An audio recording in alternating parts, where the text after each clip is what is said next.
Good morning. Today is Saturday, October 5th, and this is the 10 a.m. update. I'm Lillian Gobis, Director of Communications and Public Engagement for Buncombe County. Today we'll be joined by Marianne Tierney with FEMA and Jessica Silver with Buncombe County Environmental Health, along with an update from County Manager Avril Pinder. News today, Buncombe County has launched an online tool for residents to report storm-related issues by uploading geotagged photos.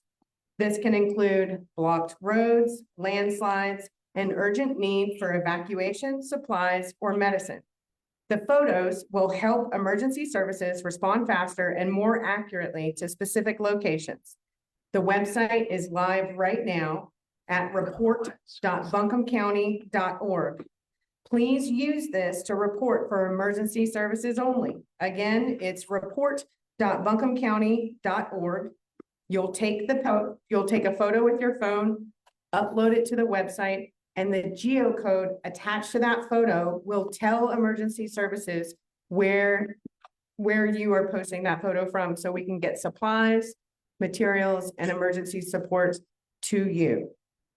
Do not use the take photo or video option because that will not transmit the location information. You need to take a photo, upload the photo, and that geocoded location information will be transmitted to our emergency services personnel. I'll now turn it over to County Manager Avril Pinder.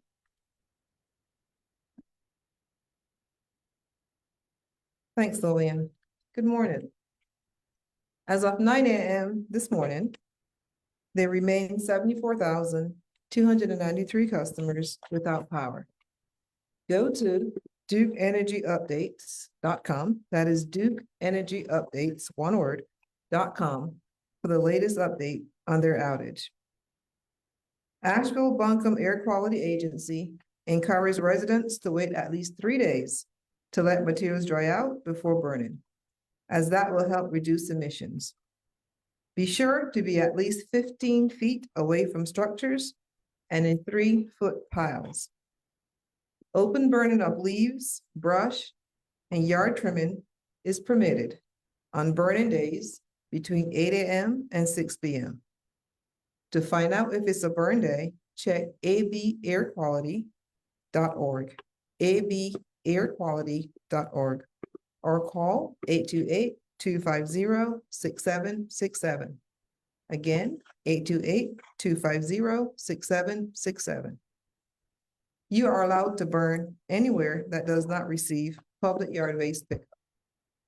The burning of household trash, building materials, asphalt materials, cardboard, processed wood, and paper is always prohibited. Again, that is household trash, building materials, asphalt materials, cardboard, processed woods, and paper is always prohibited. Burning is not allowed in the city of Asheville, the towns of Biltmore Forest, Black Mountain, Montreux, Weaverville, or Woodfin. So no burning in municipal limits. Our landfill is open today until 1 p.m. Reminder that our transfer station at Harmony Creek remains closed until further notice. Food and water distribution sites are open until 7 p.m. or supplies run out. Please bring containers to refill water.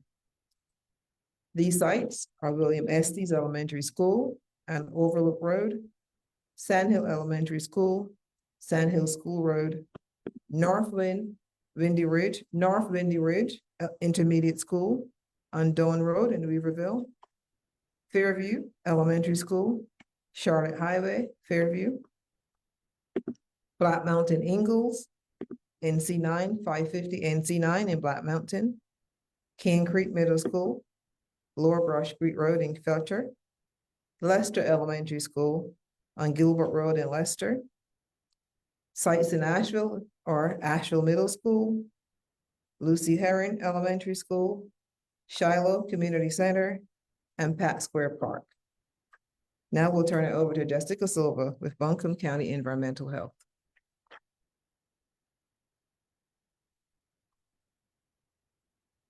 Good morning. Today I'm going to share information about well water safety food service establishments, and childcare centers.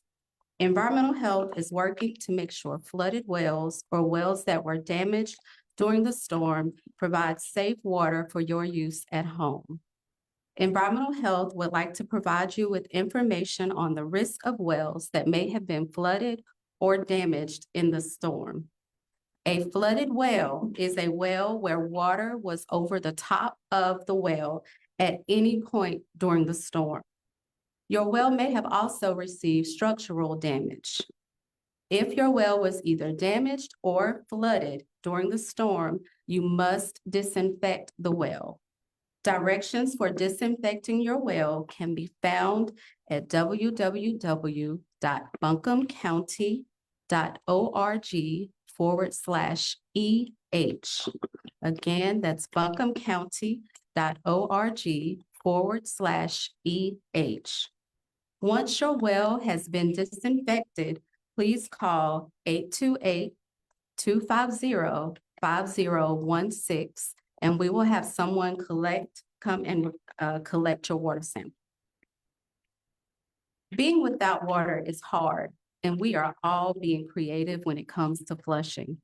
So we ask that you consider putting a filled 2-liter bottle in the back of your toilet.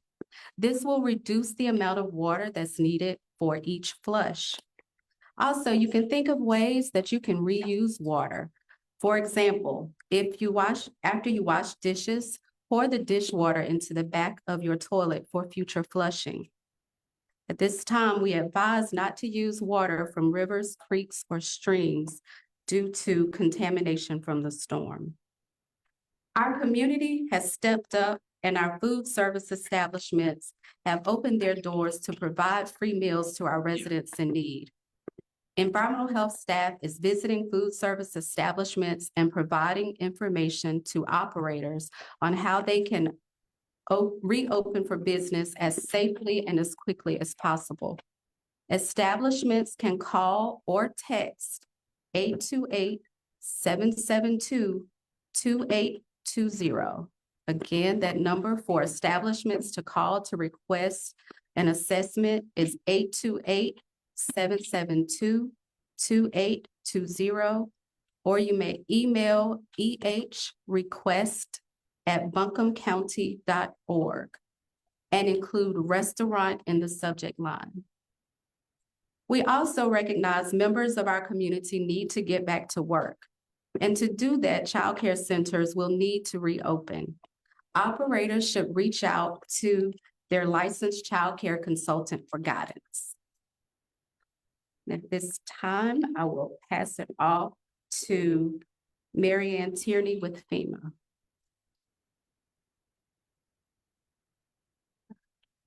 Good morning. I'm Mary Ann Tierney. I'm the National Incident Management Assistance Team Lead assigned here in Buncombe County. Again, our thoughts are with everybody that is still recovering and responding to the storm.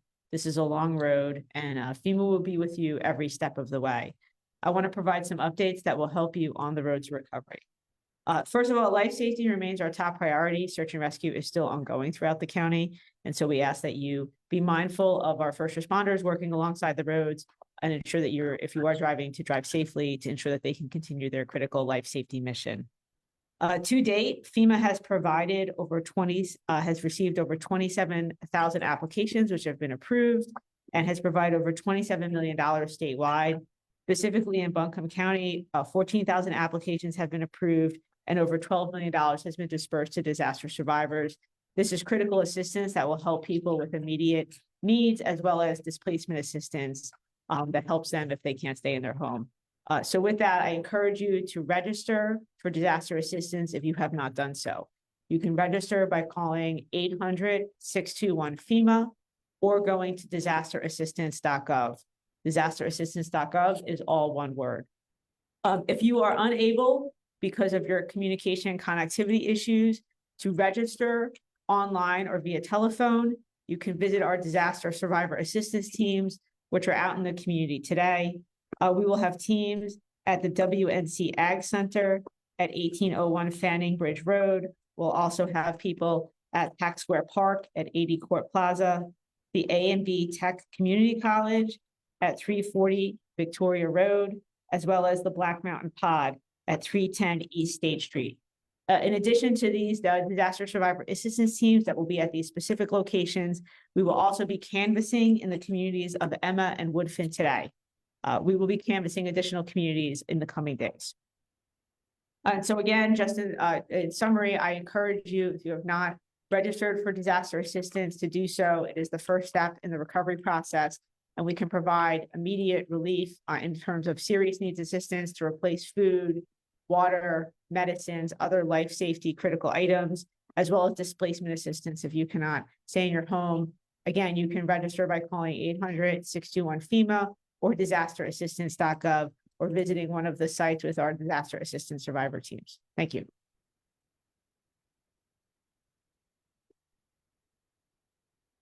Before we turn to taking questions from community, want to make sure there are a lot of phone numbers that were shared today. The best phone number to remember is 250-6100. That's our call center. It operates 24/7. Those call center operators have this information and can get you to the right people.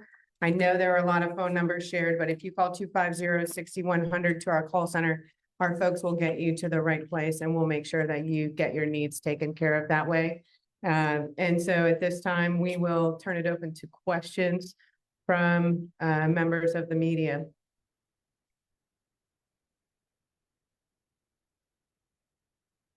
Do we have any questions in the chat? We have a question for Marianne that came in at last night's briefing we weren't able to address. Is there any kind of assistance? Is there any kind of assistance program for renters who rent mobile homes that have been damaged? Yes, you can call and register and you would receive serious needs assistance. So again, I encourage all people who have been affected by the storm to register by calling online, calling 800-621-FEMA, registering online at disasterassistance.gov, or visiting with one of our disaster survivor assistance teams. Hey, it's Laura Lee at BPR. Another follow-up question. Is there specific help for undocumented immigrant victims of the disaster? Our assistance to undocumented immigrants is limited. However, if a dependent in the household is a legal permanent resident or citizen, then the household may be eligible for assistance. And the way to determine that would be to register, and then we can work through those individual cases. Hey, it's Laura at BPR. Marianne, I had a question about the boots on the We ground. have additional questions? Can you not hear me? Can you hear me? Anything in the chat? Angelica? I believe we had someone asking a question. Laura, we're not able to hear Laura. Laura, if you could add your question to the chat.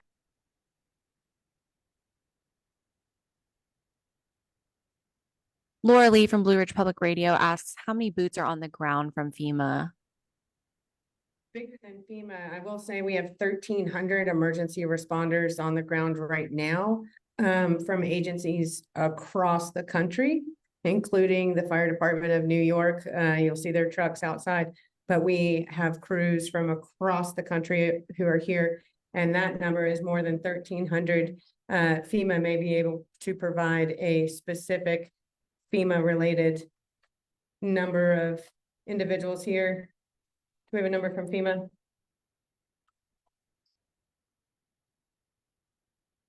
We can get you an exact number. It's currently over 3,000 federal responders are on the ground in North Carolina. So we will, but we can get a precise number.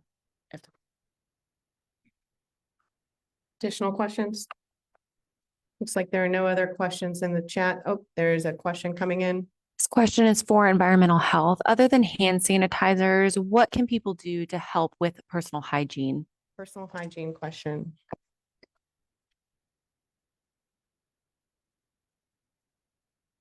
You can use gloves for personal hygiene. People can use gloves if they're preparing food. They can certainly use hand washing, use hand sanitizer. In addition to that, if you have a way to heat water, wash your hands as often as you can. Again, once you use that water, use it to put it in the back of your toilet to reuse water as much as you can. We know hand sanitizer is is the next best option to being able to wash your hands all the time. Follow-up question to that is about foodborne pathogens and other illnesses like norovirus. Given our sanitation limitations, do you have any advice? And I would use hand sanitizer, wash your hands as often as possible. I think we need to go back to the the COVID days when we greeted each other with elbows and speaking versus shaking hands. I would definitely recommend washing your hands as often as possible. That is the #1 way to prevent foodborne illness.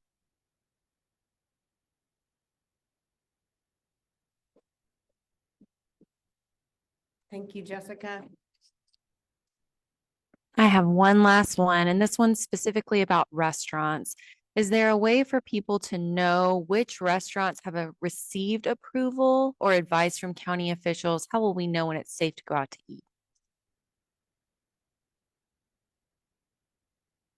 We are making visits.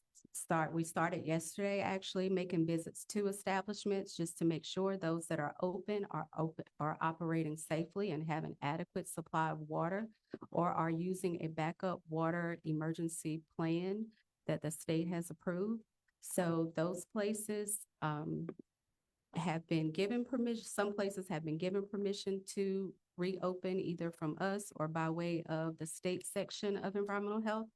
Other establishments, we are making those visits as quickly as we possibly can. We'll be working all throughout the weekend to get those visits made. At this time, we do not have a resource where residents can go to verify that we have made a visit. We can look at adding something to our website. So more to come on that.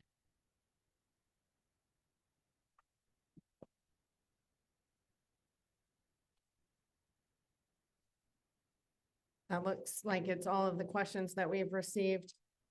We will be back here at 4 p.m. today for our next community briefing. And then again tomorrow at 10 a.m. and 4 p.m.